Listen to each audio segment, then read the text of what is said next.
And by just keeping track, though, you can eat multiple times during the day of Absolutely. smaller portions as opposed to doing the thing where you starve yourself. Yes. And then all of a sudden you're being mindless and you all of a sudden eat 2,000 calories or something without realizing it. Yeah, we eat 6,000 calories without realizing it, and that's how we are. And the smartphones have free apps on them that tracks not only calories, but also tracks the grams of carbohydrates, proteins, and fats. Ideally, what's a person, say an average person's, what's the carbohydrate level that they're looking at? You know, you really can't generalize that way because it depends on what each one's medical problems are, medications are as well. That is why I don't like to generalize carbohydrate intake, especially if one of our listeners is a diabetic on medications and they suddenly listen to this and they cut down their carb intake without informing their physicians, they'll have low blood sugars because they're on all these medications. They need to withdraw medications and change. And this is the beauty of the medically supervised weight loss program that we run,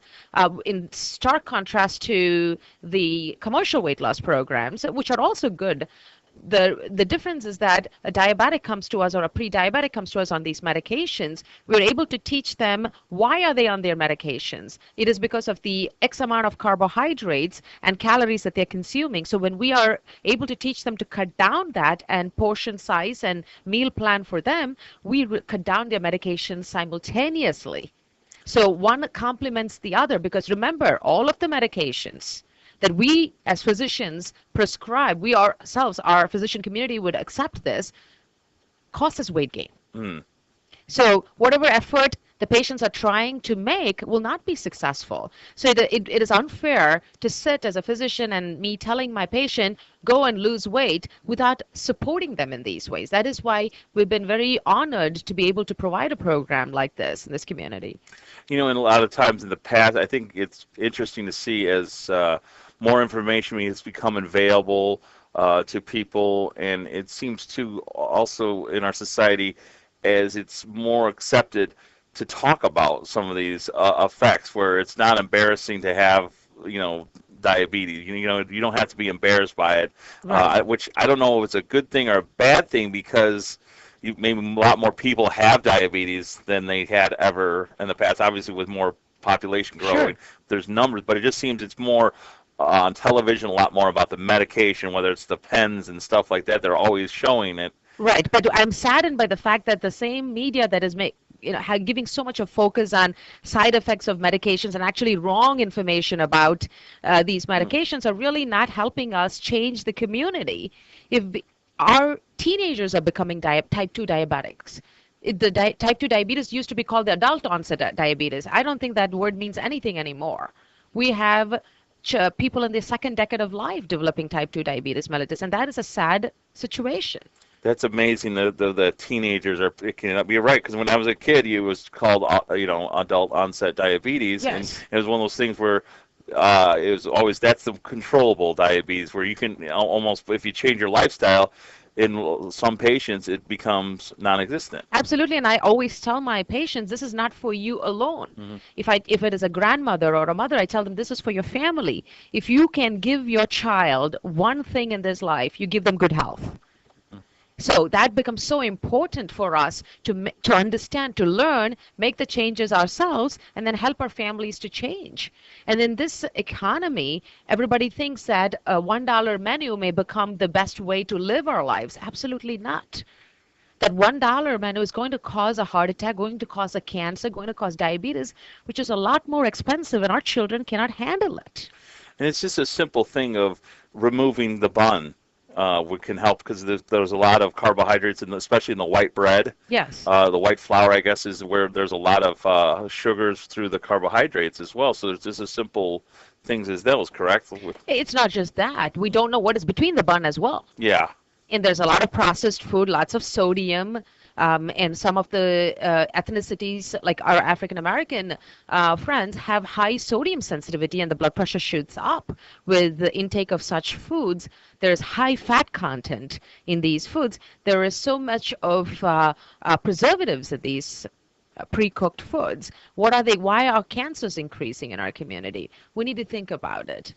Yeah, and you know, you hit up on a thing where you look at some of the minorities in the area, and if you look at some of the poorer neighborhoods, you see an increased number of African Americans or Hispanics, and the food choices available there seem to only be the fast food type of processed type of food. It Yes, seems far in between where you could find a good fresh fruit market or even fresh meat. yes, it's so important. Each ethnicity has its own predisposition to different medical problems.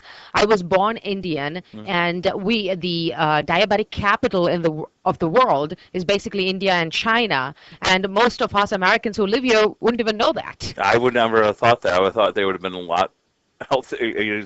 Absolutely not. We have significant coronary vascular disease and diabetes in India. And it is because of our lifestyle and our genetic predisposition both put together. If you think about our lifestyle, we are physically much less active, and we eat a very high starch, high fat food. Hmm. So it's like, and then we have a genetic predisposition to start with. Okay, with the rice and stuff like that. Is Yeah, that where that's rice and any creamy sauce. okay? It's nothing but saturated fat. Wow. And then our rice and our flatbreads are the flatbreads are The naan basically and the naans are nothing but a donut which is salty. Yes. That's all it is. It is sugar and fat. See, now I understand why I like Indian food so much. Then probably because of all the creamy Yes. If you're a sauces. diabetic and you go to an Indian or a Chinese restaurant, the next day I get a phone call from my patient. My blood sugar is 350. Doctor, what do I do? Well, don't go eating Indian food. And So learn about your Yeah. disease, learn about the nutrition, empower yourself. So this is not a restriction that I am trying to get the message out. I want to see how can we empower our patients. Now, you spoke about conquering cancer. One of the biggest problems associated with obesity is cancer, and I believe it is because of the extreme consequences of the abnormal body fat. We call it adiposopathy. That means abnormal body fat, which is it is the most active organ of the body, believe it or not. The fattest? Body fat is. Wow. It is constantly releasing these chemicals. We call them adipokines. Almost all of them work against you. Huh. There's only one or two that work for you. So all of these are basically causing a constant state of inflammation in your body, whether be it your blood vessels, putting you at risk for building up of plaque and heart attacks and strokes, or they cause cell growth without control, chaotic cell growth, and that's what cancer is. So we have this abnormal body fat that is pushing us to develop all of these chronic, life-limiting, and quality of life-limiting diseases.